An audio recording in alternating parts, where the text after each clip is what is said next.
Let's have a hand for Bo the bartender, huh? Look at that handsome man over there. Give him a hand. Like Dusty said, my name's Jeremiah Coughlan. From Portland, Oregon. Just flew in this morning, so just been riding the subway, rubbing my butt on strangers, and there's a lot of that, yeah. Just strangers touching butts together, and for $2.75, that's not a bad deal, really. I think it seems pretty good. I got married a month ago. I'm married now. Yeah. Got a ring and everything. It's really easy. I don't know what the big deal's about. Everybody acts like it's some kind of pain in the ass to be married. So far, we're killing it. We haven't thought about anything. We love each other. Nobody's done anything stupid yet. I was married once before, so and we didn't love each other. She was a bad person, my first wife. I don't really do jokes about her. I don't really talk about her on stage because she wasn't fucking funny, is mostly why. She was, I say she was a bad person, not like an evil person, but she was like the kind of person who would cheat at bar trivia. You guys know somebody like this? I know, it always hits a nerve, right? Everybody knows somebody that does that. Yeah, I caught her blowing a dude when we were at bar trivia one night. Yeah. Some people use cell phones, you know. They're very confused. They're like, were the answers in his dick? I don't understand. Did you guys win? Did you get the $20 gift card? So yeah, I live in Portland. I recently started driving for Lyft. I'm a Lyft driver, or Uber, I do both. But I don't call it Lyft driving, I call it open mic by hostage situation. Yeah, if you're gonna get in my car, you're gonna hear some jokes. I don't give a shit about your 5-star rating either. I'll go around the block a couple times till you laugh. Doesn't matter. I do still also have a day job. Comedy's my real job, but I do still have a day job. I'd love to be doing comedy full time for a living, but my parents just don't have that kind of money. So I got to keep going to work. I work for a beer distributor in Portland, which is pretty fun. I get to hang out in convenience stores a lot, which is where the real action is. I also get to drive a van that says PBR on the side of it, which basically makes you a god in that town. You can drive like a real dickhead. You got a PBR van. I was in a convenience store the other day, stacking cases of beer, minding my own business, and this, it was like 9 or 10 people in line getting their morning coffee and cigarettes, and this woman kind of appeared out of nowhere. I guess I'll describe her as cracky, right? Like, not like a tweak or anything, but just kind of a gross lady, didn't want to touch you. You have them here, I've seen them. And she comes up to this Lay's potato chip display, but it was the new weird flavors.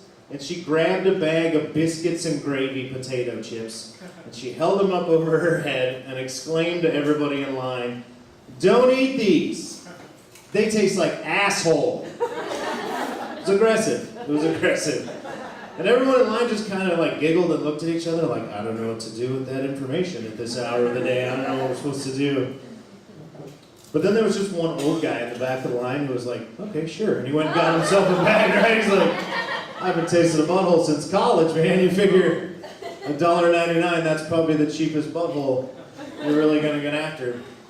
He seemed pretty excited about his purchase, after the ringing endorsement from that crackhead lady. He's going to get him some ass chips. I turned 37 on Saturday. Yeah, a lot of milestones recently. 37 sounds devastatingly more like closer to 40 than 36 did, I can tell you that much. But that's all right, I'm doing the best I can. I got this cool watch. It's like a triathlon training watch, which is, it's funny for a fat guy to have a triathlon. I feel like me wearing a triathlon watch is like an anorexic person wearing a lobster bib everywhere they go. I'm just like, feel sort of like a fraud. But I've been trying not to be so fat all the time, somewhat unsuccessfully. My wife and I, we did the Whole30 food plan. Has anybody heard? Have you done the Whole30? Yeah? Did you miss it? You didn't do it, but you've heard of it. Okay. I lost 20 pounds in 30 days because of that.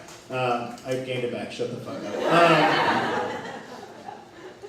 I was talking to my friend who's a doctor. They're like, that's not really good for you. That's a lot of weight to lose in 30 days. That's not necessarily a healthy thing to do. But she's not fat, so I told her to get fucked. I was like, I'm not worried about being healthier. It'd just be cool to see my dick again. It was all, it's gonna happen to her. It's gonna be great. This lady in Portland came up to me after the show. She was like, hey, I liked your set, and good luck growing your dick back. I was like, no, that's not what's happening. I wasn't in a horrible accident or anything. The rest of me is shrinking. But good luck with those kegels. I don't know, we've all got room for improvement, I guess. I love doing stand-up, I love doing comedy, I love getting to travel. Obviously, I'm here in New York City, which is amazing and super fun. I've gotten to do some cool stuff. I like hearing stories about people when they get to travel. I have a really good friend who recently went to Mexico for a week to see the band Fish play for 3 days in a row, which is just a fact of the story. I'm not going to sing any of the songs or anything, but him and his wife are in a bar in Mexico. He's telling me this story when he comes home, and this woman walks up to him, and she has a baby in a Bjorn, which is the strappy thing you carry a baby in. I didn't know that. I thought it was that shitty Icelandic singer, but that's Bjork. That's different. She has a baby, and she walks up to him, and she goes, hey, can I talk to you guys? I'm not a weirdo. Which is the first goddamn thing a weirdo says when they walk up to you. And she says, my husband just bought cocaine from one of the waiters here at the bar. Do you think that was a bad idea? And if you're asking strangers in a foreign country about the decisions your family are making, they're probably not great decisions, right? But what this woman doesn't know is that my buddy's in recovery and his wife's a pediatrician. So they were kind of the wrong people to ask about that, and they started harassing her about, hey, you have to be very careful with, if you're breastfeeding that baby, you can't be doing cocaine. And as my buddy's telling us this, he says something stupid because he thinks he knows what his pediatrician wife knows, but he doesn't. And he says, a woman who's breastfeeding, if she smokes one joint, it comes out in her breast milk as 8 joints. Yeah, that's not fucking true. That's not a real thing. And I think what he meant to say is that if a woman who's breastfeeding smokes one joint, the concentration in her breast milk is 8 times higher than in her blood. That is true. I Googled it right after how to say Bjorn. And, but that's not what he said. And he said the other thing, and I know the other thing isn't true, because I live in the Northwest where we have legal weed, and if a woman could smoke one joint and turn it into 8 joints, somebody would be making fucking edibles out of titty milk right now, right? That would be a thing, like she's some kind of refinery, we gave her Vicodin and she turned it into black tar heroin, that's not a real thing. West Side Comedy Club, I'm Jeremiah Coughlan, you've been great, thank you.